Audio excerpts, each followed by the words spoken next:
దాక్కో దాక్కో మేక పులొచ్చి కురికిద్ది పీక. ఉండి నా కొడుక మెట్లు లేకుండా పైకి ఎలా వెళ్ళావురా? లంచా కొడుక, నీ వాళ్ళు ఇన్ని రోజులు మా అమ్మ వంటకు దూరం అయిపోయినరా. ఈ మొండిన కొడుకు గురించి తెలిసి కూడా నీ కూతురు అలా ఊరి మీద తెలిస్తే ఎలా పో. నా కొడక నువ్వు కింద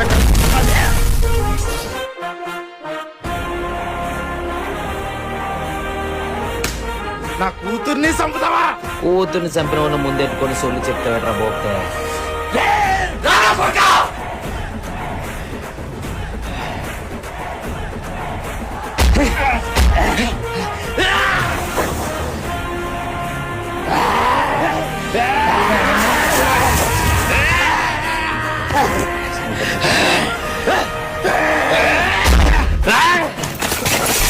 Ah!